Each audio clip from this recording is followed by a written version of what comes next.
Okay, so this is my first step after the base coat. So I've used the stencil and I've mixed 50-50 the blue black, which was the base colour, with some lighter grey. I just chose this one, no particular reason, just so I got that lighter paintwork on there. Now if it's too much, you can just come back and mist the base colour over again just to dull it down. But for now, this is just my first step. I'm going to do my other step and then see how it looks when I've done what in my mind I've envisioned.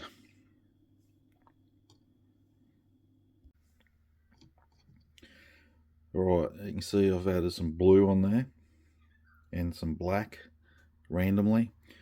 So I've used this blue. It's rather bright, but when you put it over black it isn't. And it's suggesting the wear of the paint, the extreme conditions the aircraft operates in. The black, just heavily thin that to so I can get in close and just spray around panel lines and then randomly in panels as well. Now for me, that's too much. So what I'm going to do now is thin my base colour. Even though it's ready to go out of the bottle, I want to gradually cover that. I don't want to cover too much of what I've done. And I'll come back and have a look. Okay, so I've come over again. I thinned that. It's still a bit wet on that side. So I've dulled down the stenciled effect. It was a bit too much for my eyes, but depending on which angle you look at it, now it'll show up. Some ways you look at it you can't see it, and on another angle you will. So I'm going to go ahead, paint it like this. I think you can appreciate that's a lot of work on that big model, so it's going to take a few hours, I'm imagining. So onwards I go. Alright, that stage is done. So I'm really happy with how this is turning out. I have to give it a clear gloss coat again yet, but made it really patchy looking, nice and worn. Just flippy motor. And although normally you wouldn't probably expect the same effects of fading and whatnot on the underside of an aircraft, I've done it all over on this due to its operating environment, altitude. So obviously I've done all the other parts as well, same. So yeah, so now it's time for a clear gloss coat and I can decal it. I've got the decals on. There is not a lot to it anyway, but all was well with them except for the shield on the decal paper. I've mentioned before, I think in reviews about Hobby Boss and Trumpeter, they put that paper over the top to protect the decals and they tape it, and there's I haven't got any on here, but the tape I think leaches into the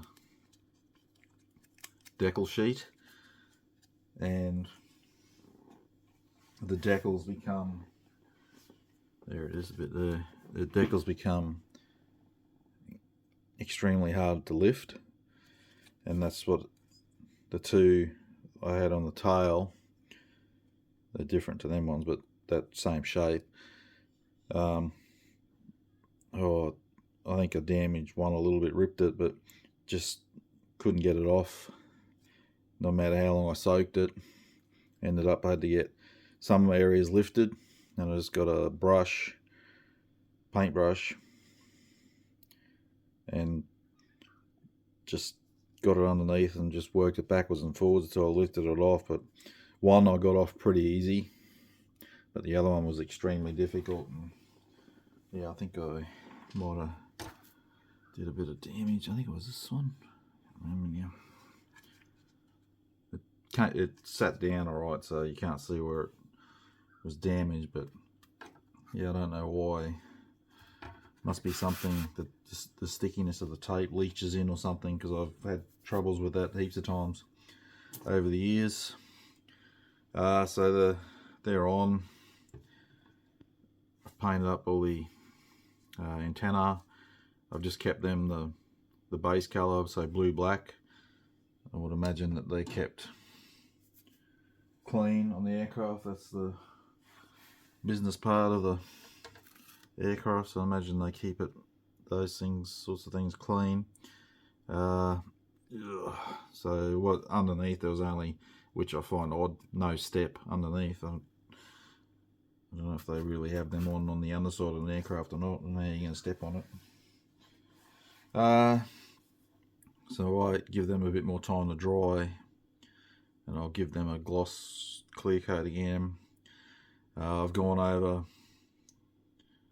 few areas on the model with the blue black where the that stencil I used was, I felt it was still just showing a little bit too much. There was a couple of areas I went over and just sprayed over it. Now I'm messing around with the wash I'm going to put on it. I'm going to mix so light, so it's not white, but it's a light, very, very light grey with some grey. I'm just going to mix it up to what suits me and then apply it. I'm just letting that dry off and wipe back and see if I'm happy with that, then I'll continue on with that. But just messing around with ratios as to what I wanted that. You got to have it that it pops a little bit, but if you put too much of the grey in there, it's just, you won't see it because of the black aircraft. Yeah, so once I get that wash down, she's on the home stretch then it becomes wash, then all this gets added. So I'm going to have to sort all that again. So underneath, glue them all on. And the holes that I have, whether they're big enough or not, I might even just, some areas where they go insert into the aircraft, I might just cut them off and glue them on top. It's just as easy. There's one's going there, which I'm missing the hole there for that one, so that'll be just glued on top, and I'm pretty sure there's a whole heap going to there as well, so that's a big bit of a big job as well. Yeah, so nearing the end. I'm nearing completion. You can see I've put all these antennae on the underside that is required. The landing gear is on. I've just got to do the rear gear doors there. I'm going to flip it over and do the top, what I need to put on. I've given it a flat clear coat Tamiya flat. It's hard to find, it's so big. Every angle that you look at it from, it'll look different. If you look at it a certain way, it mightn't look as good. If you look at it another way, it looks good. It's sort of hard to get it all visually at once. You can see the wash has made it pop a bit, that detail, the recessed rivets and panel lines. It might be too much for some, but I think it just helps bring it a bit more to life. There's a black aircraft, it's a hard thing to be working with. So yeah, I gotta do those rear doors and I'm gonna flip her over, and probably another couple of hours it'll be all done.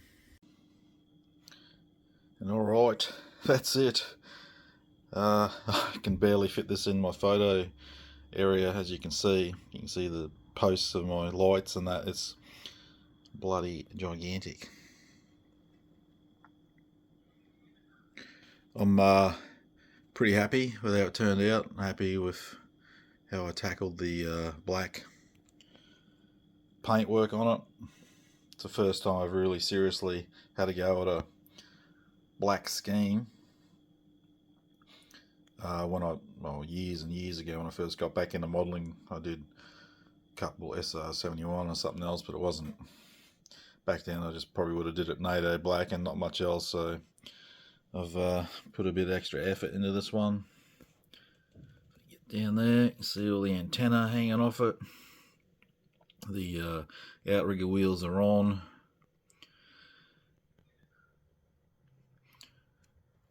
So for me, this is far from Hobby Boss's best kit.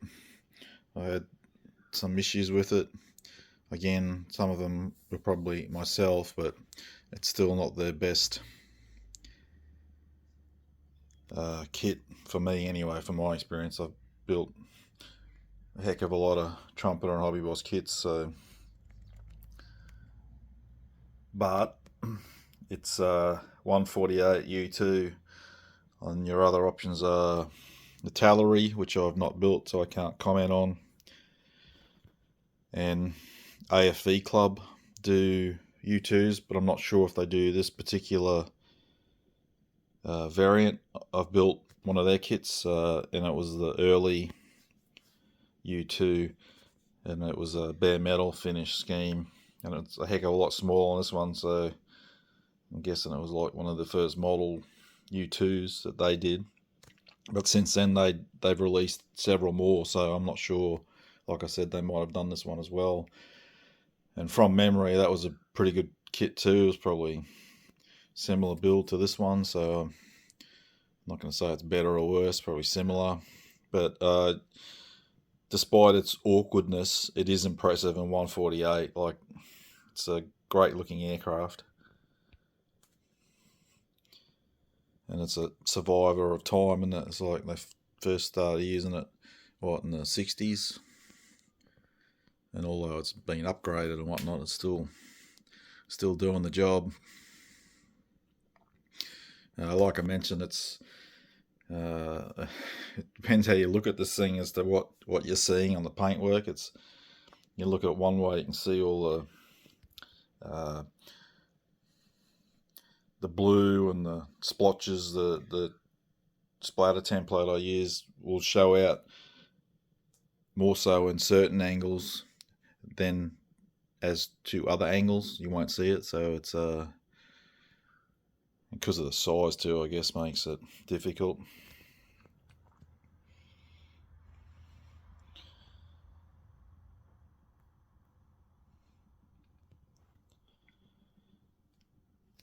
So I'm gonna take some still photos of it now, try to. So hopefully if you got this kit, you're going to build it. I've given you a heads up what to look out for, and which wasn't a lot. It was mainly the canopy and the cockpit area. Everything else was pretty good. Just the horizontal stabilizers weren't great either, but they turned out alright once I puttied up the gap and that, but yeah, they weren't the best fit. Alrighty, thanks for watching.